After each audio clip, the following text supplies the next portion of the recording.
Masechet Hagiga Daf Yud Gimel, on va commencer par les 3 dernières lignes de Yud Bet Amud Bet. Uminalan Deikre Shamaim.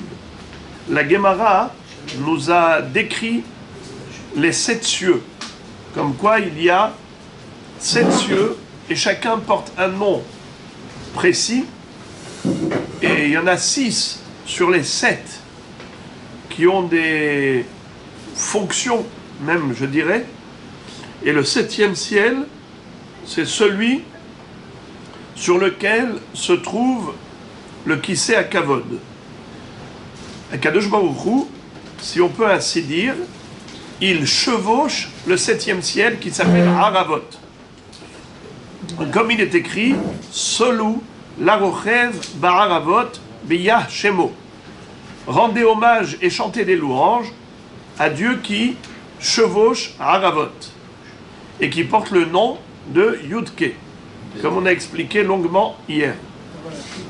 Uminalan Deikre Shamaim, et d'où sait-on que Haravot, c'est le nom du 7e ciel? Réponse, Atia Rechiva Rechiva. On l'apprend par la Gezerah Shava du verbe chevaucher. Ktiv Hacha Solu Larochev Ba'aravot. Il est écrit dans Tehilim, rendez hommage à Dieu qui chevauche Haravot.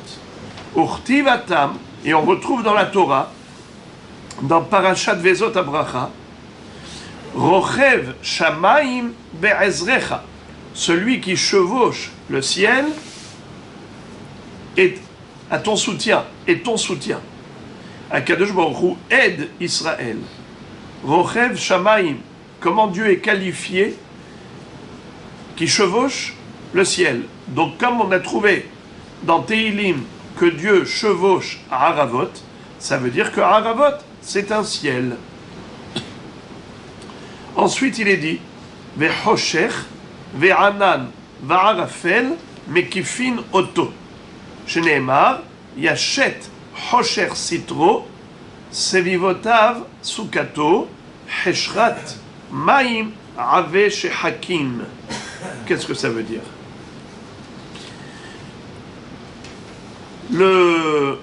L'obscurité, Hosher, Anan, le nuage, Arafel, le brouillard, l'entoure. Qu'est-ce que ça veut dire que Akadosh Baruch Hu, il est entouré de ces 3 parois, ces 3 rideaux, l'obscurité, la nuée et le brouillard? C'est pour dire que, en fait, l'homme ne peut pas avoir accès à la divinité. C'est comme s'il y avait un brouillard, comme s'il y avait une obscurité, c'est que totalement opaque. L'être humain ne peut pas savoir et ne peut pas accéder à la connaissance de Dieu lui-même, évidemment puisqu'il est infini.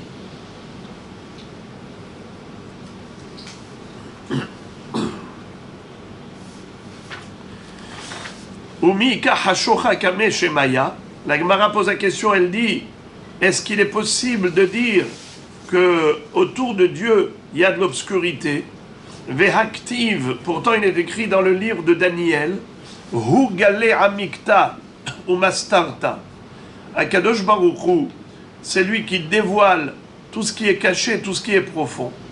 Yada ma bahashocha, il sait ce qui se passe dans l'obscurité.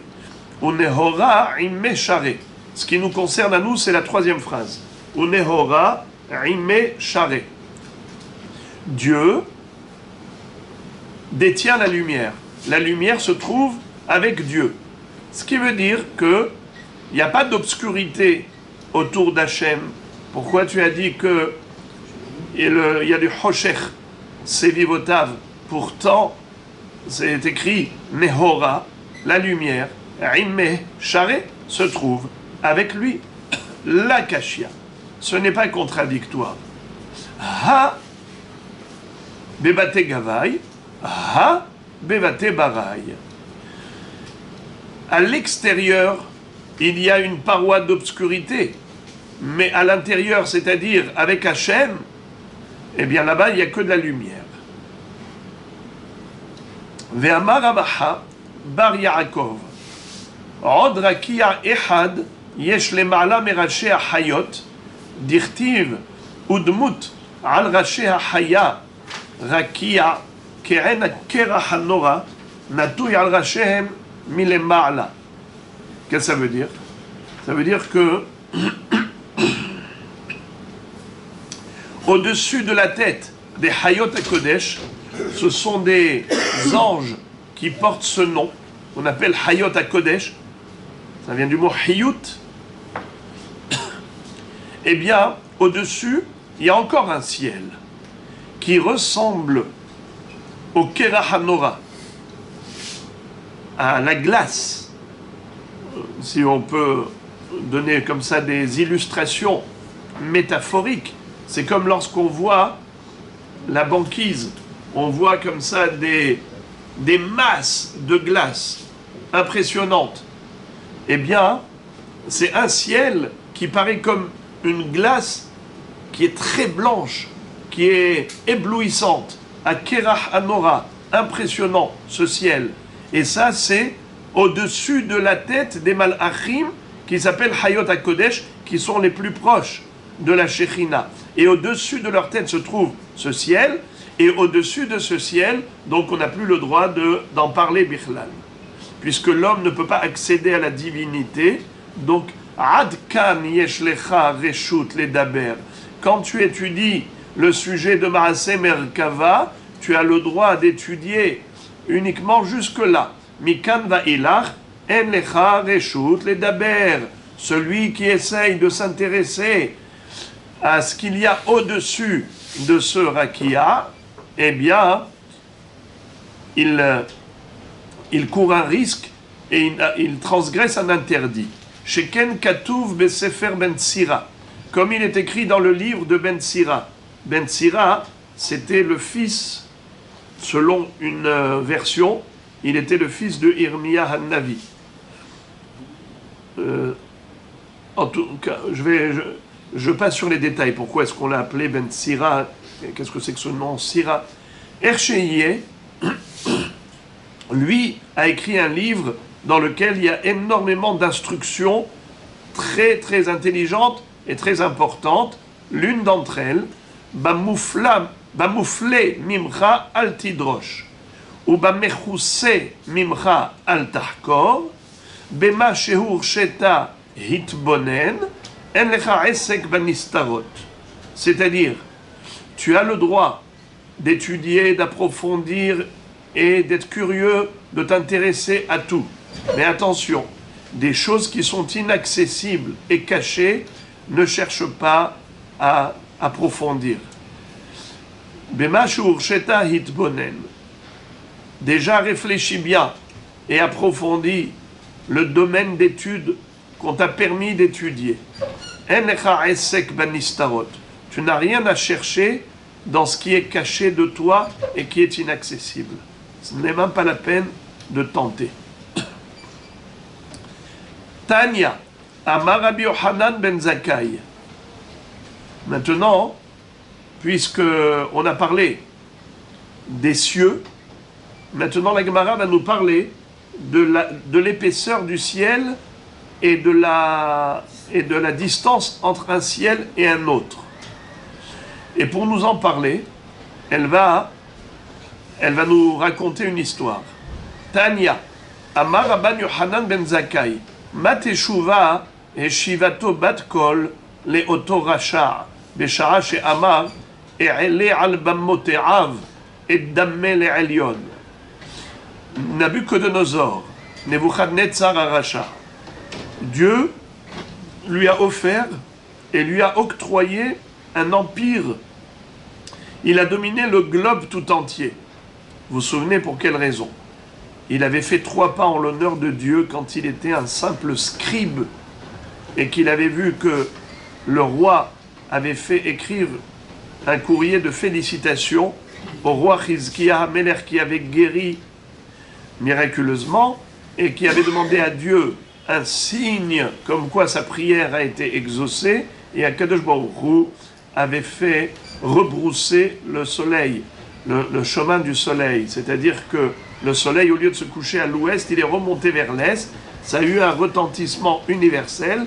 Tout le monde a été impressionné. Et donc le roi, qui s'appelait à l'époque Berodach Beladan Ben Beladan, lui avait fait écrire ce courrier. Et Nabuchodonosor a dit, comment vous avez écrit le courrier? On lui a raconté que le courrier qu'on a envoyé au roi d'Israël, on a écrit Shalom alach Malka Yehudae, Shalom alach Elahad Yehudae. Salut à toi le roi des Juifs, salut à toi le Dieu d'Israël. Il leur a dit, mais comment vous avez mis le Dieu d'Israël en second plan alors que c'est lui qui a fait le Nes? Alors il a tenu à corriger ce courrier. Il a fait 3 pas pour aller ouvrir la porte et rappeler le porteur de la missive. Et c'est comme ça que Akshbokhu lui a dit, tu as fait 3 pas en mon honneur.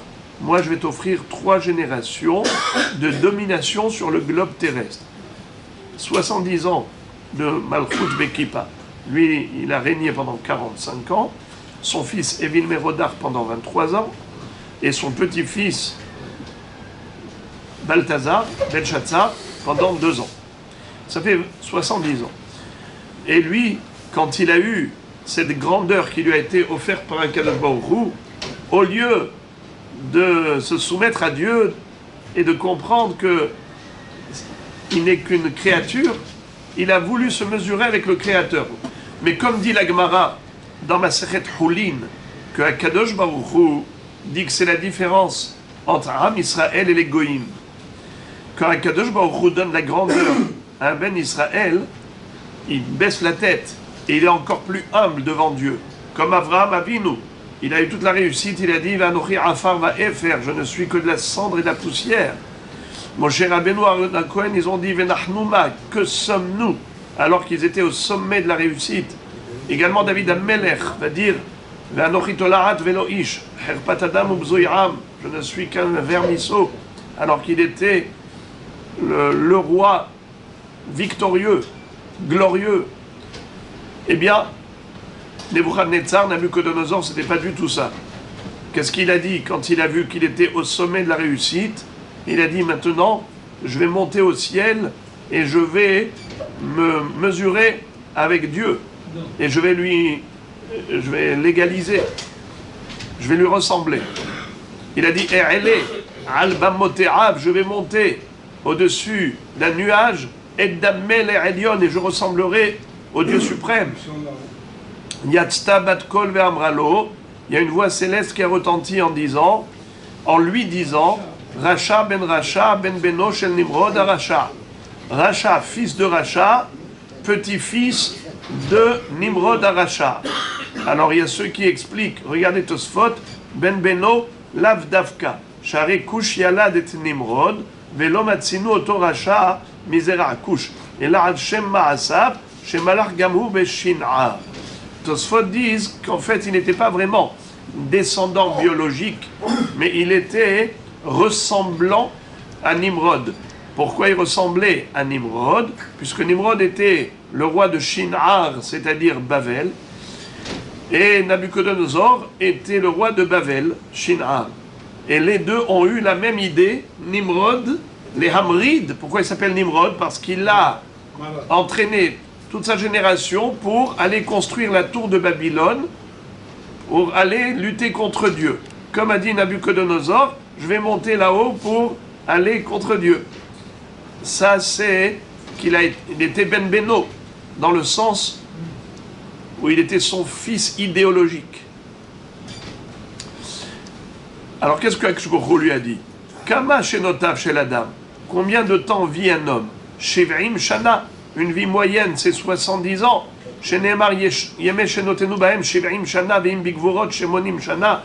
Quand Akadosh Baruch Hu veut gratifier l'homme, alors il lui donne encore une dizaine d'années en moyenne, mais bien sûr que Akadosh Baruch Hu peut donner beaucoup plus, mais en moyenne. Alors il lui dit, dis-moi, c'est ça ce que vit un homme, comment tu crois que tu vas arriver au ciel?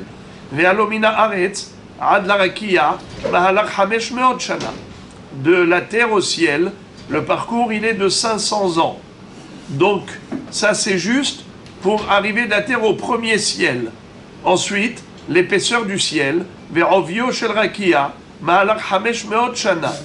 C'est encore un parcours de 500 ans. Ren ben kol rakia ve'rakia. Et pareil, entre chaque ciel, 500 ans. L'épaisseur du ciel, 500 ans. Ce qui fait 7000 ans.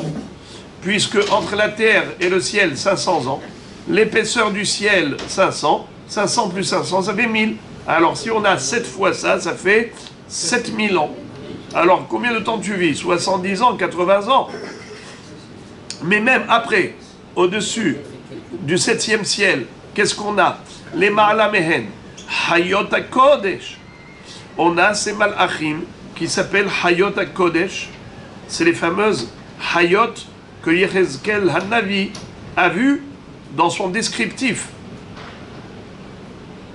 Et réglé à Hayot, c'est Hayot HaKodesh qui porte le kissé. D'ailleurs, il porte le kissé, le char divin. On va voir. On va voir. Alors, les Hayot HaKodesh, ce sont les 4 Hayot qui portent le trône. Ils portent et ils sont portés par le trône. Le trône qu'ils portent, les porte. Comme le Aaron HaKodesh, qui portait ses porteurs. Réglé à Hayot, et ces Malachim là, c'est Hayot HaKodesh, rien que leurs pieds, la plante des pieds, Keneged Kulam, l'épaisseur de la plante des pieds de ces Malachim, de ces Hayot HaKodesh, c'est Keneged Kulam, c'est l'équivalent de tous les cieux à la fois, avec tout ce qu'on a dit, c'est-à-dire un parcours de 7000 ans. Ça, c'est juste l'épaisseur de la plante du pied du Malach. Car Soulé Hayot Keneged Kulam. Ensuite, c'est quoi les Karsoulaim? La cheville, le talon du Malach, c'est encore 7000 ans de parcours. Rechouvé, choqué à Hayot, la jambe, c'est encore 7000 ans. Rechouvé à Hayot, le genou, la rotule, c'est encore 7000 ans. Yachre à Hayot, la cuisse, Keneged Kulan, encore 7000 ans. Gouffé à Hayot, Keneged Kulan. Et le gouffre, le corps même le tronc du Malach, eh bien c'est Keneged Kulan, encore 7000 ans. Tsaveré à Hayot, Keneged Kulan. Le cou, c'est encore 7000 ans. Raché à Hayot, Keneged Kulan. La tête, elle est encore 7000 ans. Carné à Hayot, Keneged Kulan. Et leurs cornes sont d'une telle grandeur de encore 7000 ans. Les Ma'ala Mehem, Nimtsa Kisei HaKavod. Au-dessus des Hayot se trouve le Kisei HaKavod, le trône divin, le trône de la gloire. Raglé Kisei HaKavod, Keneged Kulan. Les pieds du Kisei HaKavod, c'est aussi Keneged Kulam. Kisei HaKavod lui-même, Keneged Kulam. Melech el Hay vekayam ram venisa shochen alehem. Et qui se trouve au-dessus de tous, c'est Akadosh Baruch Hu, le Dieu suprême. Ve'ata amarta, et toi tu as osé prétendre, E'ele al bammotea ve'damme le'elyon, je vais monter au ciel à dos de nuages, et je vais me comparer à Dieu. Ach el sheol turad el yarketebor, sache que tu seras jeté dans les abîmes au fond du puits, au fond du trou. Qu'est-ce que ça veut dire? Le Maharsha explique que Sheol, l'abîme, fait allusion au Gehinam, l'enfer. Et Bor, c'est le trou de la tombe. Yarketebor, c'est sur le côté. Ça veut dire qu'il ne va même pas mériter une vraie sépulture. Son corps sera jeté à côté de la tombe, comme ça s'est passé concrètement. Il n'a même pas mérité une vraie sépulture. Alors, c'était pour nous dire que, en effet, le Mahalach, le parcours, il est de 500 ans. Et Tosfot trouve une allusion à ce Inyan de 500 ans, c'est que le monde a été limité par Dieu. Cette limitation, la limitation de la création divine, les amis, elle était avec le nom d'Hachem qui était Shaddai. Chez Ammar, les Olamo, Dai. Si on prend les trois lettres, Shin, Dalet et Yud, nous dit Tosfot, prend la partie cachée du nom de Shakai, le Shin. Quelle est la partie cachée du Shin? Yud et Nun. Yud c'est 10, Nun c'est 50, en tout c'est 60. Dalet, c'est quoi la partie cachée de la lettre? Lamed et Tav. Lamed c'est 30, Tav c'est 400. 430 et 60, ça fait 490. Et ensuite on a le Dai, le Yud. Le Yud. Quelle est la partie cachée? C'est Vav et Dalet. Vav c'est 6, Dalet c'est 4. 6 et 4, 10. Donc 490 et 10, ça fait 500. Donc en effet, la limite, c'est 500. Chez Amar, les Rolamo, Dai. Donc on a le remez aux 500 ans. Et maintenant, la Gemara va développer ce qu'on avait appris dans la Mishnah. Velo b'merkava b'yahid. On n'a pas le droit d'enseigner le sujet du char divin, tous ces sujets qui concernent le monde d'Akadosh Baruch Hu tel que le prophète Yechezkel l'a décrit dans les visions prophétiques qu'il a eues et qu'il a écrit dans son livre, alors d'interpréter ces psukim qui en fait nous permettent de comprendre le fonctionnement du monde divin, Maaseh Merkava, eh bien on n'a pas le droit de l'enseigner, même pas à un élève Yahid, unique. Seulement si cet élève est tellement Hacham qu'il a déjà des facultés qui lui permettent de comprendre tout seul. Dès qu'on lui dit des demi-mots, des allusions, tout seul il comprend la suite. Velo b'merkava b'yahid elam ken haya Hacham umevin midato. Taner Rabbi Chia. Rabbi Chia nous enseigne. Aval Mosrin lo raché prakim. La Braïta nous dit, tu peux lui donner juste des titres, un début de sujet, et après à lui de comprendre tout seul la suite de tout ce qui a été décrit dans Yechezkel. Amar Rabbi Zera nous dit qu'il y a encore des conditions sine qua non. En Mosrim raché prakim, ela le av beddin, ul cholmi shelibo doeg bekirbo. On ne peut enseigner ces sujets de Kabbalah que à quelqu'un qui est raouille d'être Av Beddin. D'accord? Même s'il n'est pas vraiment Av Beddin, mais il est raouille d'être Av Beddin, le chef du Beddin. Ou bien, l'école mi chez Doeg, chez Libo Doeg Bekirbo. Celui qui est un homme sérieux, un homme qui n'est pas léger d'esprit, alors personne qui est très consciencieuse, on peut lui enseigner. Et Kadeambre vehu shelibo doeg bekirbo. D'après la deuxième version, c'est pas ça ou ça, c'est ça et ça. Il faut les deux conditions. Qu'il soit d'abord d'un niveau de chokhma, de avbeddin, et deuxièmement, qu'il ait un tempérament de sérieux. Vehu shelibo doeg bekirbo. Amar Rabbi Ami, en mosrin sitre Torah, et là, les Misheshbo Hamisha Devarim. On ne transmet ces sujets de Kabbalah qu'on appelle Maaseh Merkava, Maaseh Bereshit, ce qu'on appelle Sitre Torah, les secrets de la Torah. On ne peut transmettre cela, comme ça dit Rashi, Sitre Torah, Kegon Maaseh Merkava, donc la vision du char divin par le prophète Yechezkel, Vesefer Yetzira, ce qu'on nous enseigne dans le livre qui s'appelle Sefer Yetzira. Il y a une mahloket qui est l'auteur du Sefer Yetzira. Certains disent Adam Arishon, certains disent Abraham Avinu, certains disent encore d'autres Umaaseh Bereshit Veibaraita. Alors, à qui on transmet les secrets de la Torah? À celui qui recèle en lui les 5 qualités suivantes. Sar Hamishim, Uneso Panim, Veyoetz, Vehacham Harashim, Unvon Lahash. Il faut qu'il ait ces 5 qualités. Sar Hamishim, Nesopanim, yoetz, hacham harashim, unvon lahash. Qu'est-ce que ça veut dire, tout cela? Alors, la Gemara, dans le Daf Yud Dalet, va nous expliquer que veut dire ce qu'on vient de dire. C'est quoi ces 5 qualités? Comme je ne veux pas vous laisser sur votre faim, bon, je ne vais pas attendre qu'on arrive à la Gemara là-bas, Daf Yud Dalet. Je vous invite à regarder, si vous voulez bien. Comme ça, vous aurez immédiatement le pirouche. Regardez, c'est au milieu des lignes larges. Au milieu des lignes larges, vous allez voir, il est écrit comme ça.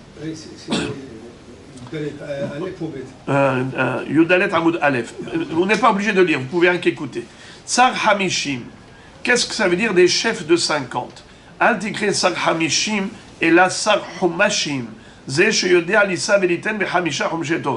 celui qui maîtrise les 5 livres de la Torah. Davar acher Sar Hamishim. Il y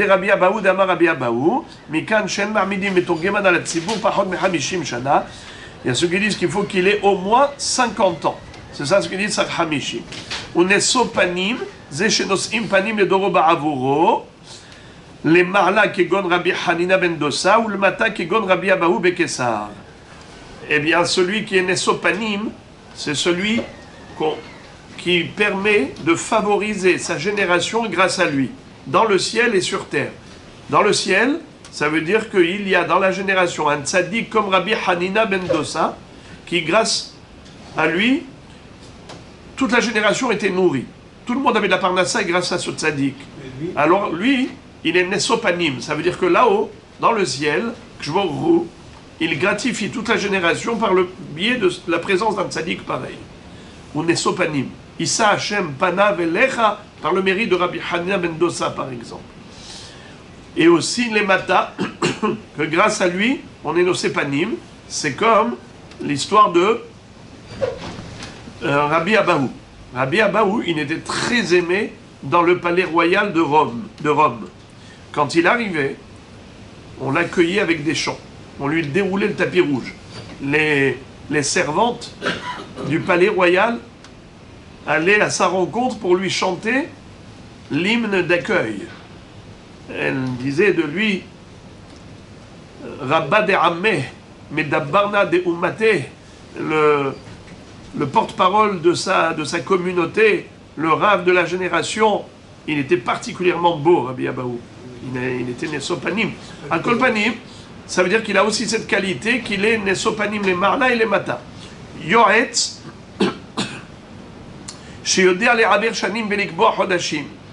il connaît l'astronomie et il sait comment et quand fixer les années embolismiques, rajouter un jour dans le mois ou réduire un jour dans le mois, un mois de 30 jours, de 29 jours. Hacham, Zetalmid Amarkim et Drabotav. Il est Hacham que même ses rabbanim deviennent Hachamim grâce à lui. Harashim, Beshara Shepoter Bedivre Torah, Akol Naasim Kehershim.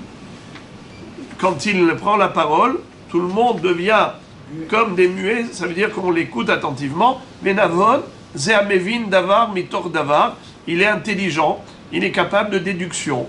On lui dit quelque chose, à partir de cette chose-là, il réfléchit et il arrive à des conclusions supplémentaires. Lahash, Ze Sheraou, Ilim Sorlo, Divre Torah, Shenitna Belahash. Ça veut dire qu'il est apte à étudier les sujets qu'on enseigne discrètement, c'est-à-dire les secrets de la Torah. Voilà donc, je relis. Misheshbo Hamisha Dvarim, celui qui détient les 5 qualités, Sar Hamishim, Nesopanim, Yoet, Hacham Harashim, Venavon Lahash. Vous avez tout entendu, comment la Gemara plus tard va l'expliquer. Ve'amar Rabbi Ami, En Mosrim Divre Torah Le'oved Kochavim. Puisque Rabbi Ami nous a enseigné qu'il y a une limitation par rapport à l'étude de la Torah, à savoir que la partie ésotérique et mystique de la Torah ne peut être enseignée que dans des conditions précises et pas à n'importe qui. Ainsi, même la Torah qui est niglette, on n'a pas le droit de l'enseigner à un goy. Pas seulement les secrets de la Torah, même la Torah tout simplement, on ne doit pas enseigner un goy. D'où on l'apprend. Chez Nehemar, Lo asachen lechol goy ou mishpatim bal yedaum. Tu ne dois pas... Magi devarav li Yaakov, Chokav ou mishpatav, le Israël. Lo asachen lechol goy ou mishpatim bal yedaum. Donc tu enseignes à Israël, pas au goyim. Mais, Behemet, la Gemara ailleurs nous dit que ce n'est que par rapport aux mitzvot qui nous concernent à nous. Mais s'il s'agit des 7 mitzvot noachid, bien sûr qu'il faut leur enseigner, pour qu'ils sachent comment pratiquer. Tosfot pose une question. Nous dit, pourquoi est-ce qu'on a besoin de nous donner un pasouk pour nous enseigner l'interdiction d'enseigner la Torah au goïm? Mais ça va de soi, puisqu'il est écrit dans Masechet Sanhedrin que Ben Noach, chez Arosek Batorah Hayav Mita, Robet Kochavim, un idolâtre qui étudie la Torah, il est Hayav Mita. Donc c'est évident qu'il ne faut pas lui enseigner, pour ne pas mettre un obstacle devant l'aveugle. De la même façon qu'il n'y a pas le droit de lui donner à manger, ce qui est interdit pour les goïms, à savoir Everminahai, une partie, un membre d'un corps vivant, par exemple, prendre un lapin, tu lui coupes la patte quand il est vivant, et tu mets à griller et tu donnes à manger à un goy. C'est assourd. Pourquoi? Parce qu'ils n'ont pas le droit de manger du Everminahai. Alors, si tu n'as pas le droit de mettre un obstacle devant l'aveugle, comment tu aurais pu penser que tu peux lui enseigner la Torah? Mais c'est assourd de lui enseigner la Torah parce qu'il n'a pas le droit de l'étudier. Puisqu'il n'a pas le droit de l'étudier, donc c'est tout à fait normal, tu n'as pas le droit de lui enseigner, car si tu lui enseignes, tu mets l'obstacle devant l'aveugle, tu le pousses à la transgression. Alors il y a plusieurs réponses à cela. Première réponse, c'est celle de Tosfot qui disent que l'interdiction de lui enseigner, c'est même dans le cas où il y a un autre goy qui peut lui enseigner. Par exemple, il y a des curés qui connaissent des choses, il peut lui enseigner, où il a accès d'une manière ou d'une autre à l'enseignement de la Torah. Alors tu aurais dit, puisque de toutes les façons, même sans toi, il peut l'étudier, alors dans ce cas-là, ça ne s'appelle pas mettre un obstacle devant l'aveugle, parce qu'il peut étudier même sans toi. Surtout, Ça c'est... surtout aujourd'hui. Nahon, exactement. Bravo. Aujourd'hui, avec les cours qui sont vulgarisés, Nahon. Alors, la question, comment est-ce qu'on a le droit de mettre des cours sur Internet? Alors le Rav Moshe Feinstein a dit que quand on est mitkaven d'enseigner à des goïms, d'enseigner à des juifs, même s'il y a des goïms qui se trouvent ici, il n'y a aucun problème. Parce que la kavana, elle est pour les juifs. Ouais, comme nous voyons que lorsque Rabban Gamliel enseignait la Torah aux gens dans sa soukha, il y avait son Eved, Tavi, qui était sous le lit. Et il entendait les livrets Torah. Et pourtant, le même issour qu'il y a d'enseigner la Torah au Goïm, on n'a pas le droit non plus au Avadim, Eved Kenani. Mais comme ce n'était pas le but, alors c'est Moutard. Bon, il y a d'autres réponses, mais on ne va pas développer là-dessus, pour ne pas être trop long. Il y a la réponse du Maharsha, il y a la réponse du Touré Even. Amar les Rabbi Yohanan, les Rabbi Elazar. Tag merach b'maaseh merkava. Un jour, Rabbi Yohanan a proposé à Rabbi Elazar de lui enseigner les sujets de Kabbalah, maaseh merkava, tout ce qui est écrit dans Yechezkel en rapport avec le char divin. Amarle lokashai. Il lui a dit, je n'ai pas encore atteint l'âge de 50 ans pour pouvoir étudier. Qui cache, lorsqu'il a vieilli, Nach nafshe de Rabbi Yohanan. En attendant, Rabbi Yohanan est décédé.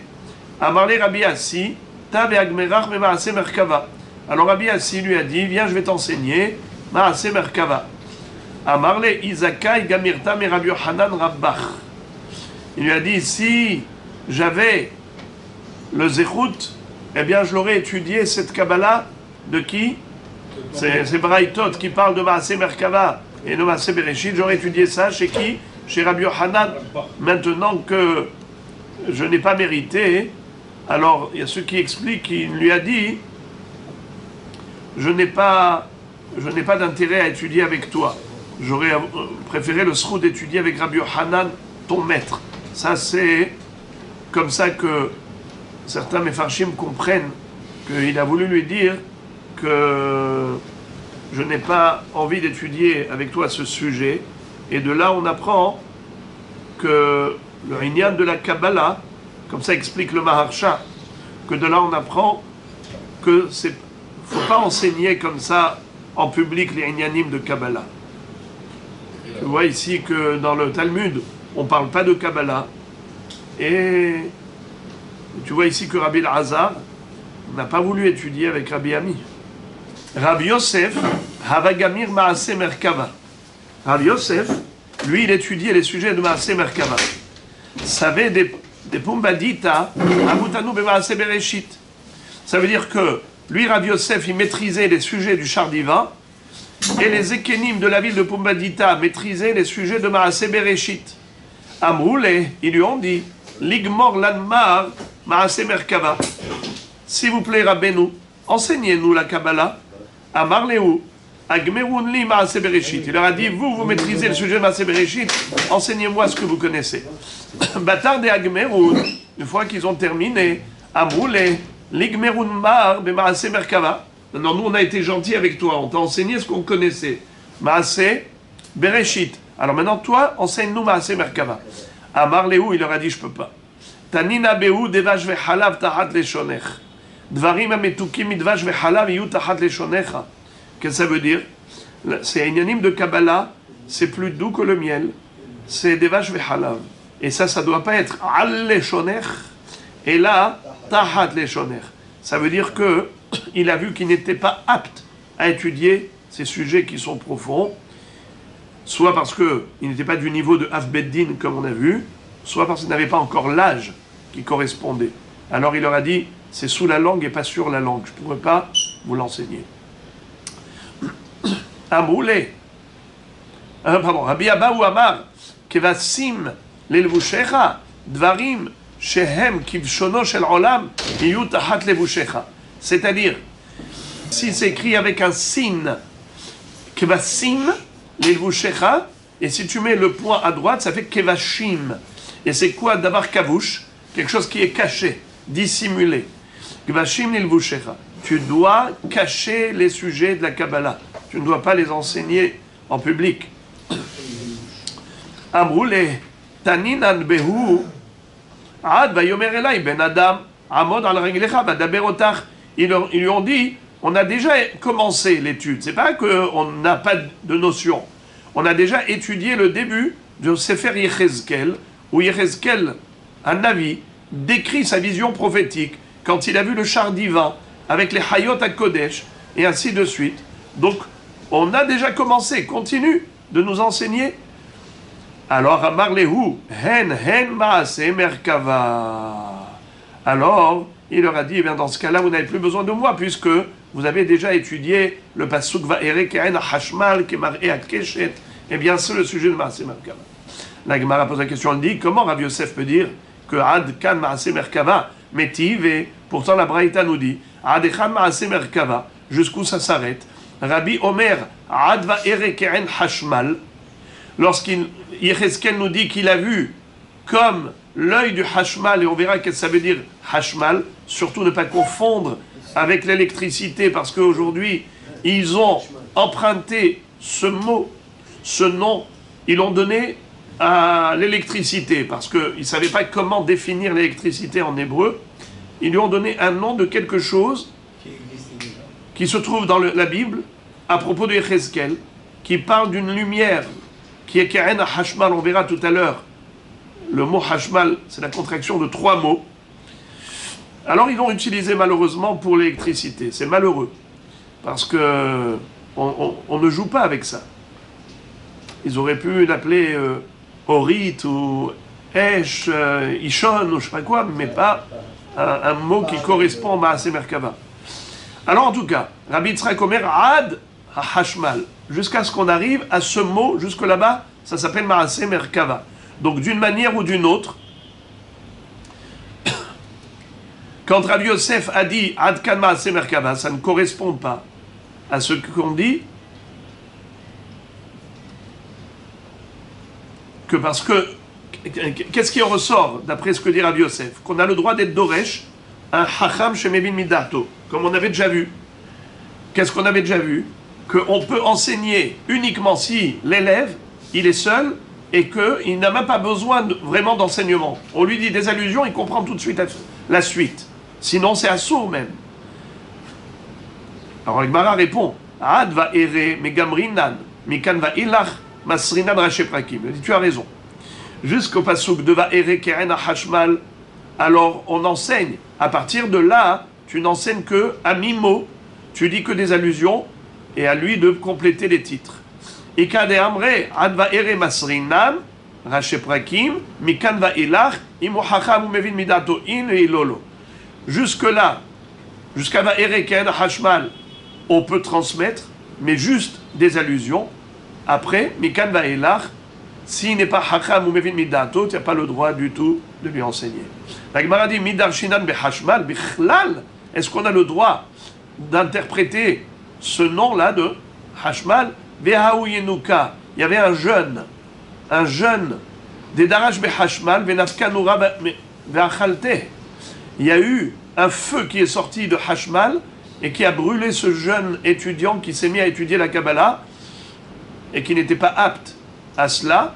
Eh bien malheureusement, il est mort avant son temps. La Gemara dit Sha'ane yenuka de l'homme zimne. Dans l'absolu, il n'y a pas d'interdiction. Il faut juste avoir, comme on a dit tout à l'heure, les 5 facultés, entre autres, l'âge de 50 ans. Amar Rav Yehuda, Beram Zechor Toa Ish Letov, Hanania Ben Hizkiya Shemo. Alors maintenant qu'on a parlé de la prophétie de Yechezkel qui décrit le char divin et tout le Maaseh Merkava, la Gemara ouvre une parenthèse et elle nous dit il faut savoir que le livre de Yechezkel, c'est un livre qui a failli être mis en gnisa par les Hachamim parce qu'ils y ont trouvé des contradictions avec la Torah.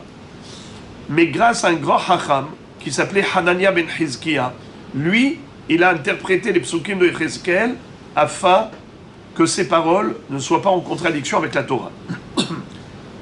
Amar Rav Yehuda, Beram Zechor Oto Aish Letov. Souviens-toi toujours pour le bien de cet homme, Hanania ben Hizkiya Shemo, qui se nommait Hanania ben Hizkiya. Il Malehu, sans lui, Nignaz Sefer Yechezkel. On aurait déjà enfoui le livre de Yechezkel, il aurait disparu du canon biblique. Chez Ayud Varav Sotrim d'Ivre Torah. Car, a priori, ces paroles sont en contradiction avec la Torah. Par exemple, il est écrit là-bas, Chol nevela ou trefa lo yochlu a kohanim. Les kohanim, il ne faut pas qu'ils mangent nevela ou trefa. Boker tov. Pourquoi les Bnei Israël, ils ont le droit de manger nevela ou trefa? Il dit, les kohanim, eux, ils mangeaient dans le Beth Amikdash hatatarof. C'est quoi hatatarof? Les 2 tourterelles ou les 2 colombes, shtetorim ou shne beneyona. Comment le Kohen allait les abattre avant de faire l'aspersion du sang sur le Mizbeach? Melika. Melika, c'est pas de la shchita avec un couteau, c'est enfoncer l'ongle du pouce qui était long dans la nuque et arriver jusqu'à la trachée ou l'œsophage et rompre le siman. Et ça, c'est quelque chose qui, si on faisait à l'extérieur du Beth Amikdash, eh bien la volaille, elle est nevela. Tu n'as pas le droit de la manger. Or, le Kohen, il prenait cette volaille, après l'avoir déplumée et ainsi de suite, il allait la cuire, la rôtir, la manger. Comment il peut manger? Parce que c'est un korban. Et c'est le procédé naturel. C'est comme ça qu'Akadosh Baruch Hu a dit qu'il fallait opérer le culte sacrificiel avec les volailles dans le Beth Amikdash. Si c'est comme ça qu'il faut abattre la volaille, eh bien c'est comme la shchita à l'extérieur, la melika à l'intérieur. Donc c'est ça le chidouche. Tu aurais pu croire que puisque les Kohanim, on leur permet la melika, alors peut-être qu'ils auraient le droit de manger même à l'extérieur une volaille qui est melouka. Pour nous c'est assourd, mais pour eux ce serait permis. Tu te dis non, on leur a permis que dans le cadre du Beth Amikdash, mais pas à l'extérieur. Kol nevela ou trefa lo yochlu a kohanim. C'est un exemple d'une des contradictions apparentes qui ont été répondues par ce tzaddik qui s'appelait Hanania ben Hizkiya ben Garon. Ici, ils ont donné que le nom de son père, mais dans ma Maseret Shabbat, On retrouve même le nom de son grand-père qui s'appelait Garon. Alors, il malehu, nigna sefer Yechezkel, shayud varav, sotrin divrei Torah, me'asa, he'elulo shloshmeot garve shemen v'yashav ba'aliyah udrasho. On lui a fait monter, là où il étudiait, c'était dans un grenier où il étudiait, à l'étage, 300 tonneaux d'huile. Ça veut dire qu'il a étudié nuit et jour. À l'époque, il n'y avait pas d'électricité. Quelqu'un qui voulait étudier la nuit, il fallait de l'huile. On lui a dit, Chacham, restez tranquille là-haut, nous on vous fournit le luminaire. On vous apporte de l'huile. 300 tonneaux de vin pour qu'il se concentre, d'huile, pardon, qu'il se concentre dans l'étude de Yechezkel. Et c'est comme ça qu'il a répondu à toutes les contradictions. Tanou Rabanan, Maaseh Betinok Echad Shayeh Koreh Bebet Rabo Besefer Yechezkel. Il fut une fois un jeune étudiant qui étudiait le Sefer Yechezkel dans le Beth Midrash de son rab. Ve'aya mevin behashmal. Et il comprenait le sujet du hashmal. Ve'yatza esh mehashmal usrafato. Et le sujet, il y a un feu qui est sorti de hashmal qui l'a brûlé. Au Bikshu Lignos Sefer Yechezkel à cause de cet incident. À cause de cet accident, ils ont voulu cacher et enfouir le Sefer Yechezkel, le faire disparaître du canon biblique. Amar lahem Hanania ben Chizkiya. Lui, Hanania ben Chizkiya, qui s'était tellement investi pour expliquer le Sefer Yechezkel, pour montrer que ces paroles ne contredisent pas la Torah. Il va leur dire, Imze hacham ou mevin, Imze hacham ou akol hachamim hem. Si lui, ce jeune, était hacham, c'est un surdoué. Alors c'est pour ça qu'il savait être Doresh Behashmal, et malheureusement il s'est mis en danger, et le feu de Hashmal l'a brûlé. Comment vous avez peur que tout le monde fasse pareil, et qu'il soit brûlé à cause de ça? Mais les autres ne comprennent pas. Et la Gemara dit, Maï Hashmal, que veut dire Hashmal? Hayot, Esh Memalelot, c'est Hayot à Kodesh, ce sont ces anges qui quand ils parlent font sortir du feu de leur bouche. Bematni Tatana, dans la Braïta il est écrit, Itim Hashot, Itim Memalelot. Hashmal. Hashmal, c'est la contraction de Hashot, Memalelot. Hash, c'est se taire. Memalel, c'est parler. Parfois, c'est Hayot HaKodesh, se taise, parfois elle parle. Beshaha she'adibur yotze mipi HaKadosh Baruch Hu Hashot, ou beshaha she'adibur yotze mipi HaKadosh Baruch Hu Memalelot. Quand Dieu parle, ils se taisent.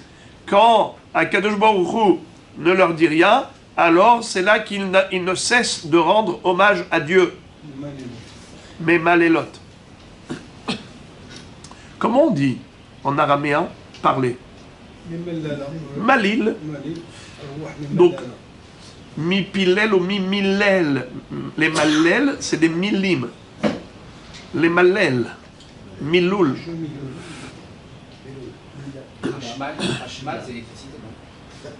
Vous étiez là quand j'ai parlé de ça? Non.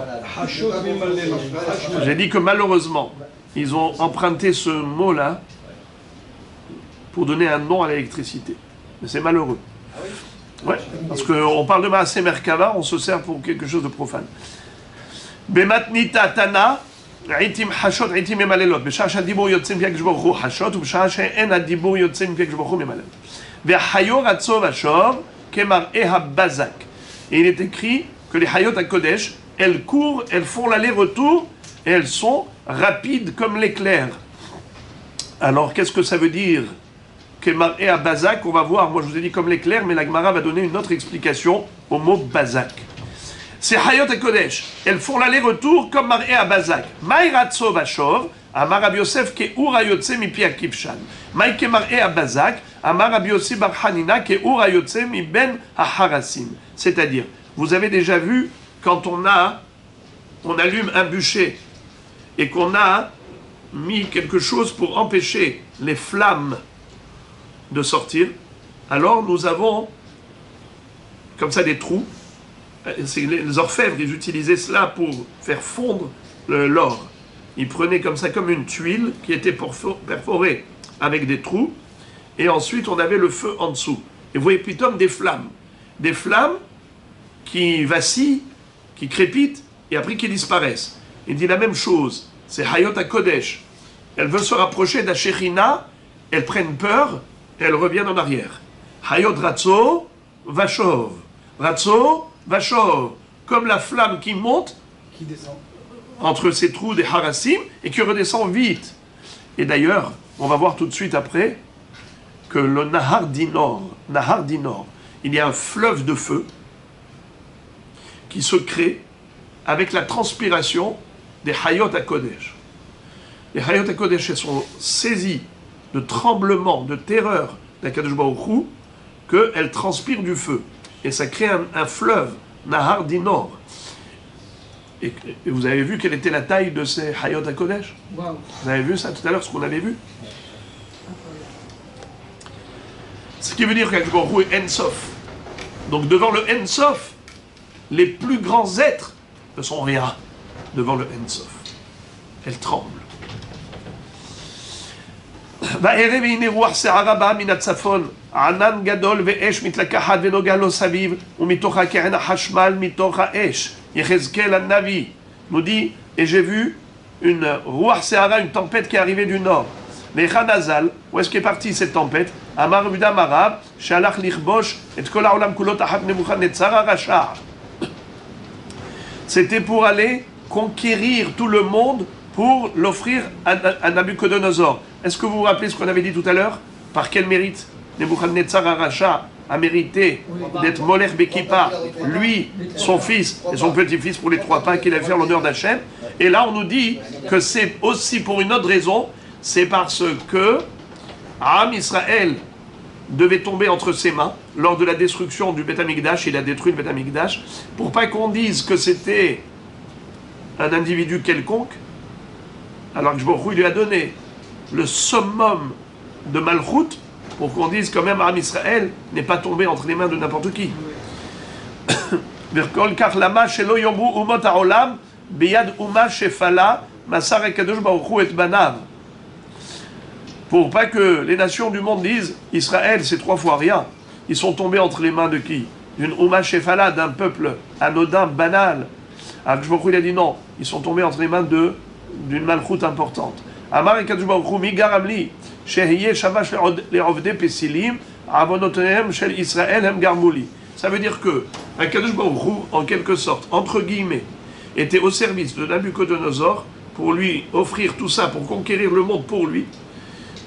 Tout ça pour que finalement Am Israël subisse la sanction qu'il mérite, parce qu'ils avaient transgressé Avodah Zara, Gilui Arayot, Shfichut Damim, qui a entraîné la destruction du premier temple par Nabucodonosor, mais pour pas qu'on dise qu'ils sont tombés entre les mains d'un simple roi. Alors que qu'est-ce qu'il fait? Il soumet tout le monde à Nabucodonosor. Alors c'est qui travaille pour Nabucodonosor? À cause de qui? À cause des Haverot d'Israël. Il dit voilà ce que vous me faites. Je deviens moi maintenant le shamash des Pessilim, des Ovdei Pessilim, des idolâtres. Va'ere ha'hayot, ve'ine ofan echad ba'aretz etzel ha'hayot, amar Rabbi Elazar, malach echad, shu omed ba'aretz ve'rosho magia etzel ha'hayot. Ce Ophan Ehad, Ophanim Vechayot HaKodesh, c'est quoi ce malach qui s'appelle Ophan? Amar Rabbi Elazar.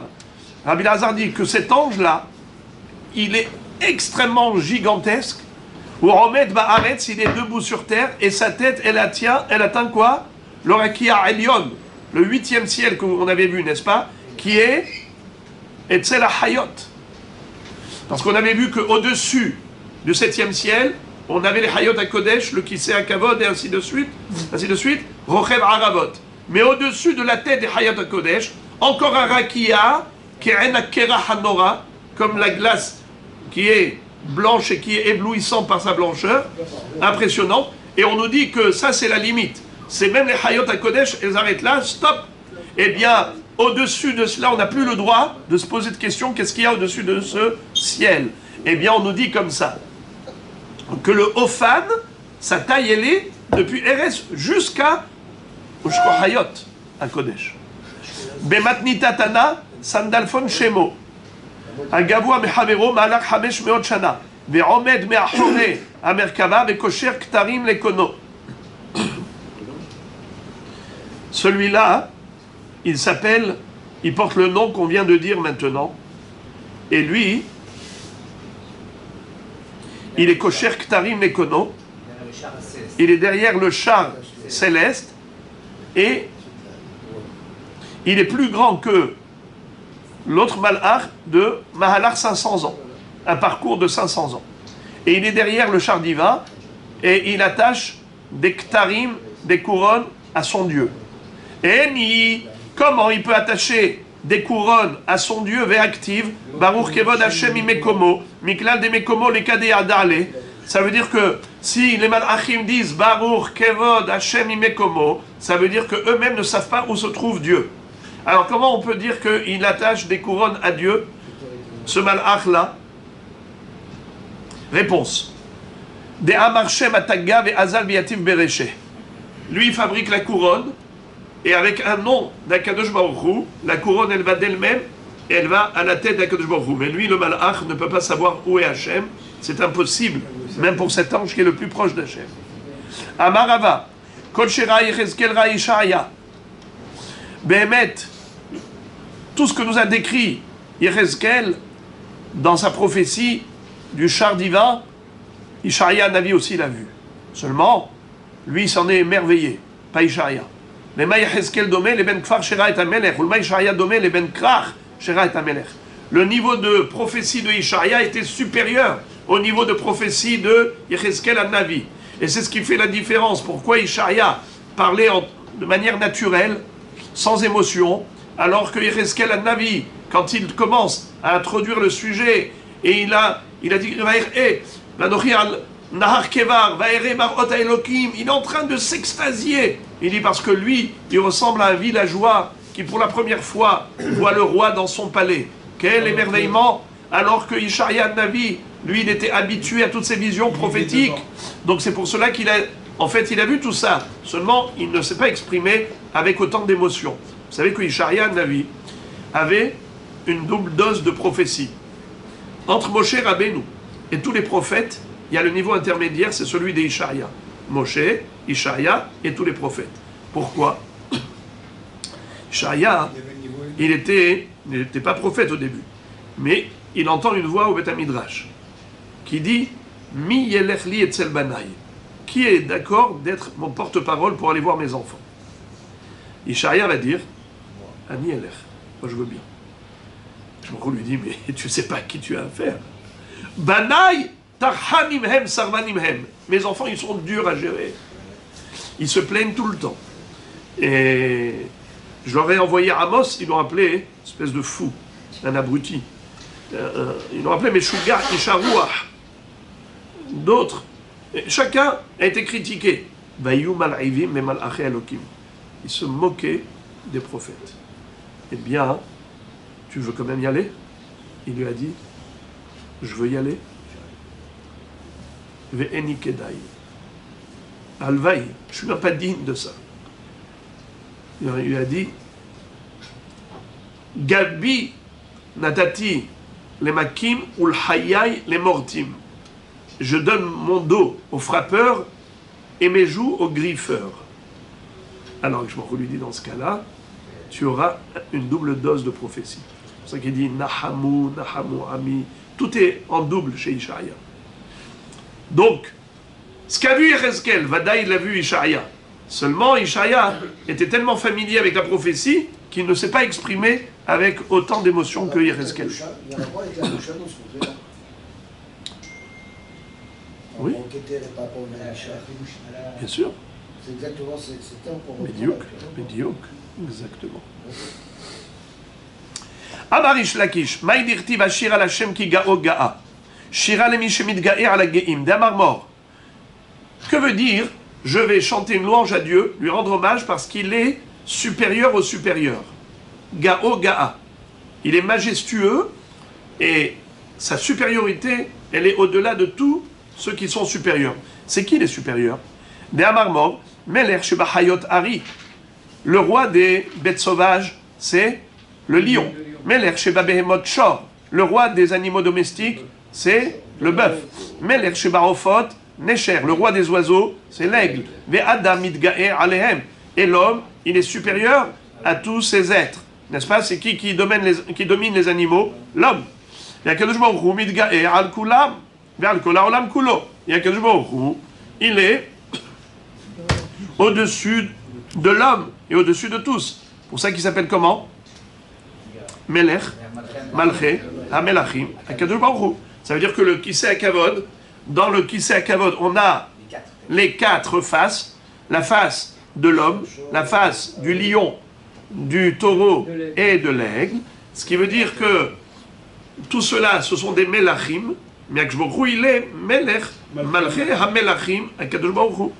כתוב אחד אומר ודמות פניהם פני אדם ופני אריה לימין ארבעתם ופני שור מעשמו לארבעתן וכתיב וארבעה פנים לאחד פני האחד פני הקירוב ופני השני פני אדם והשלישי פני אריה והרביעי פני נשר ואילו שור לא כחשיב.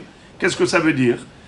On a ici deux psukim qui se contredisent par rapport aux quatre portraits. On a dans un pasouk, Perek Aleph, pasouk Yud, il est écrit Dmut Penehem, leur face, c'est Adam, Aryeh, Shor. Encore une fois, Adam, Aryeh, Shor et Nesher. Et après, dans l'autre, qu'est-ce qui est écrit? Kérouv, Adam, Aryeh, Nesher. Alors la Gemara pose la question, elle dit Veilou Shor, Loka Hashiv. Dans le Perek Yud, on voit plus ce qui est écrit dans Perek Aleph, c'est-à-dire le Shor, où a-t-il disparu? Amar Ish Lakish, Yehezkel Bikesh Alav Rahamim, Ve'afachol Ikruv. Amar Lefanav Ribono Shel Olam, catégorie Assez Sanégor. Qu'est-ce que ça veut dire? Le prophète Yehezkel, quand il a vu ça, il a dit Maître du monde, tu peux le déplacer, ce Shor-là? Tu peux le remplacer? Il l'a remplacé par un kérouv. Pourquoi? Pourquoi par rapport au veau d'or? Il a dit, le Shor, ça rappelle le veau d'or. Parce que pourquoi ils ont... Et l'accusateur ne peut pas devenir un avocat. Le procureur ne peut pas être un défenseur. C'est lui qui accuse. Le Shor, Ve'ami hemir kevodo, Vayamiru et kevodam betavnit Shor ochel esev, nous dit le pasuk dans Tehilim. Ils ont fabriqué un Shor, Regel. Alors ce Shor-là, il va plaider en notre faveur. Nous, on veut ceux qui plaident pour Israël, en faveur d'Israël. Et le Shor, il va juste nous accuser. Et vous savez, Rabotai, pourquoi est-ce qu'ils ont fabriqué un veau d'or? Parce qu'à Matan Torah, ils ont vu. Bravo, bravo. Au moment de Matan Torah, quand Dieu est descendu avec le char divin, ils ont vu les Arba'a, Hayod Arba'a Tsurot, et ils ont vu Pene Hashor, mais Asmol, Pene Shor, mais Asmol. Alors ils ont pris, ils ont fabriqué le veau d'or à l'instar du Shor. Quel rapport? C'est quoi cette histoire-là? Et d'ailleurs, je va dire à Moshe Rabbeinu, Hachem s'est lamenté et s'est plaint en disant Shamtu ahat mitatra moulin sheli. Ils ont arraché l'un de mes 4 mulets. J'ai les Arba'a Panim dans la Merkava et ils m'ont pris le Shor. C'est quoi le Shor? Le Shor, c'est la richesse matérielle. Pourquoi? À l'époque, comment est-ce qu'il labourait le champ? C'est le bœuf qui tire la charrue. Et plus il y a des bœufs, plus il y a des charrues, et plus on a de la production agricole, comme dit le Passouk, Verov tevuot bekoachor. Verov tevuot bekoachor.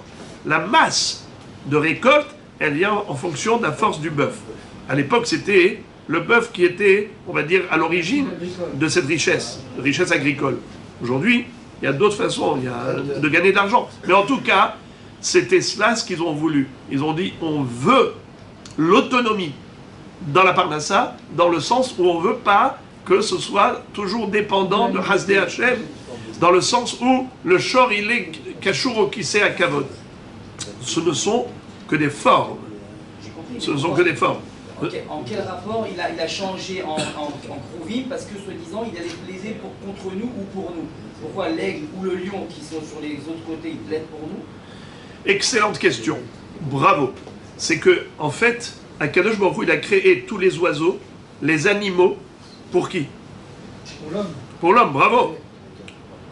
Alors, le minéral sert le végétal sert l'animal, et les trois au service de l'homme. Maintenant, si l'homme ne se sert pas du monde convenablement, c'est-à-dire que il se sert du monde, il utilise les animaux, il utilise les oiseaux, il utilise tout ce qu'il y a ici, mais il ne sert pas son Dieu. Alors il se transforme en accusateur.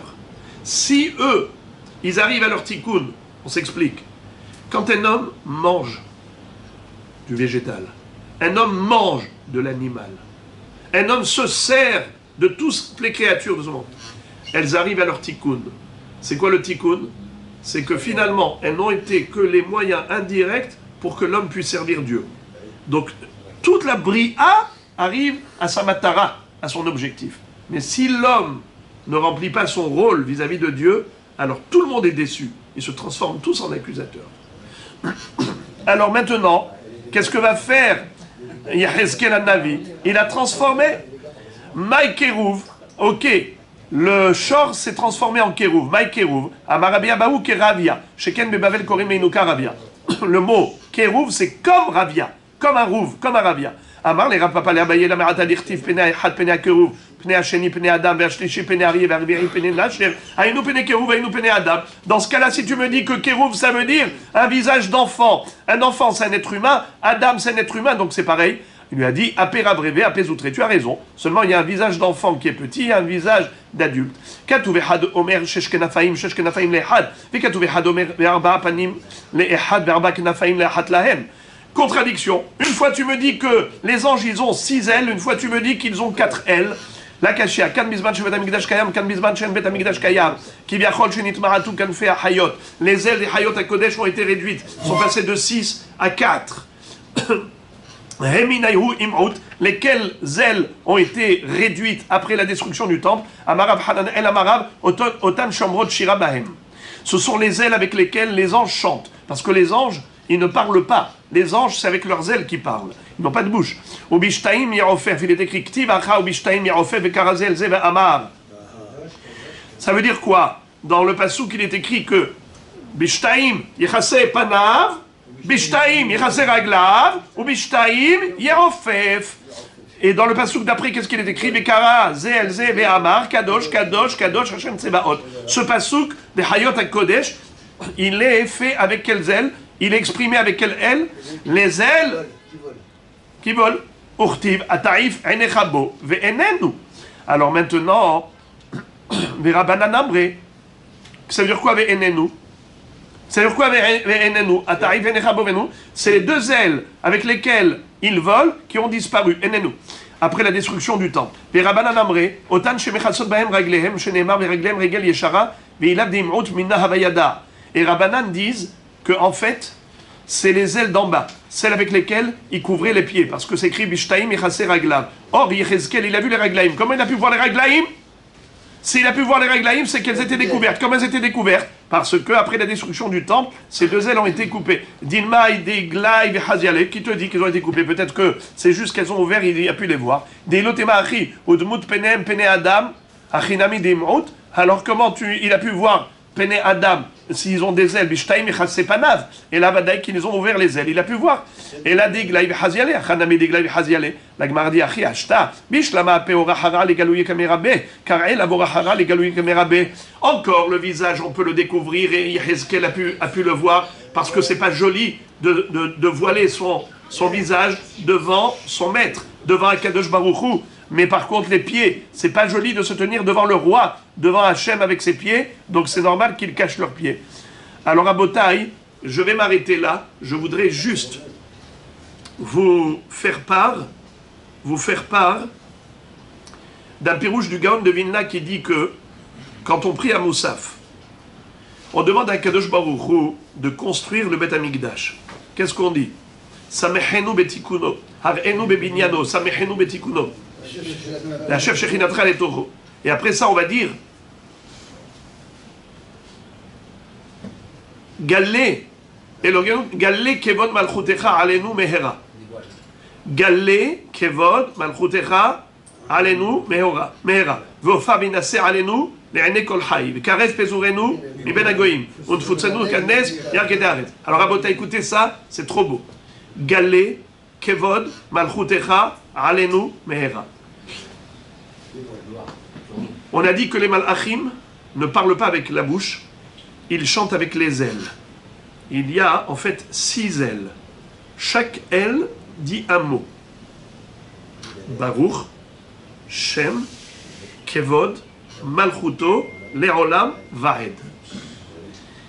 Quand on dit que les 2 ailes avec lesquelles ils volent ont été coupées, quel mot il manque? Baruch, Shem, Kevod, Malchuto, Leolam, Vaed. Alors lesquels il manque? C'est avec lesquels ils aient. Parce qu'on a dit Bishtaim Ichase Panav. C'est les deux supérieurs, ils couvrent le visage. Bishtaim Ichase Raglav. Alors avec celles qui. Non! Baruch Shem, Kevod Malchuto, Leolam Vaed. Avec quelles ailes ils volent? Avec quelles ailes ils volent? Kevod Malchuto. Nachon, oui ou non? Oui. Vous êtes d'accord ou pas? Alors maintenant, regardez-moi ça. À l'époque du Beth Amikdash, d'ailleurs dans le Beth Amikdash, qu'est-ce qu'on disait?